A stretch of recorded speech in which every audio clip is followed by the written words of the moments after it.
Hola, sóc la Roberta. Hola, sóc la Laura i estem a Terra. Estem des del 2001 a Sant Cugat i vam obrir aquest espai buscant un lloc on tenir el taller i també una part d'exposició, tant de ceràmica com de joieria. En aquell moment a Sant Cugat no havia cap lloc que fos així i llavors era una manera de buscar el que necessitàvem en aquell moment.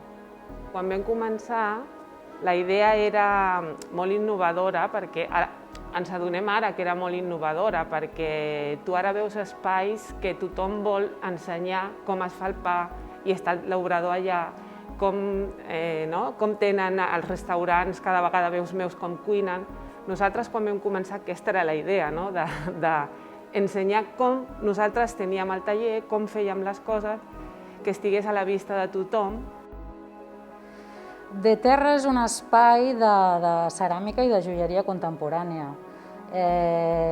La Roberta ceramista, jo joiera, treballem conjuntament en aquest espai, on hi ha una part de taller i una part d'exposició. Aquí tant fem encàrrecs de ceràmica i joieria personalitzats, com fem les nostres pròpies peces per poder-les oferir al públic, les nostres col·leccions, que vam començar des d'un inici a fer col·leccions de ceràmica i joieria juntes, o sigui, ceràmica aplicada a la joieria, que en aquell moment, quan vam començar, pràcticament no es feia. A poc hem anat evolucionant en el temps i ara és un espai on es donen classes de ceràmica i de joieria, a part del nostre espai de treball, i on la gent pot venir aquí a desenvolupar la seva creativitat a partir d'aquests dos oficis i sempre guiats per nosaltres.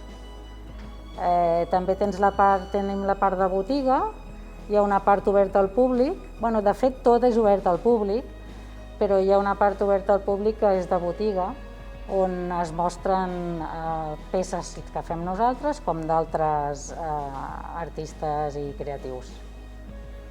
I després, en quant al Covid, a nosaltres d'alguna manera pensem que ens ha afavorit, perquè la gent està cansada d'estar al davant d'una pantalla, passa moltes hores a casa i se n'adona que necessita una altra activitat que la faci tocar terra i també sentir o expressar-se d'alguna manera.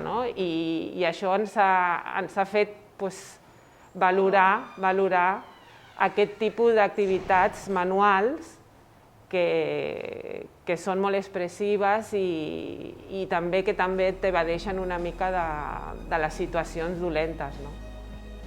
Per mi l'art és molt difícil de definir ni d'explicar el que és. És una manera de sentir, una manera de viure.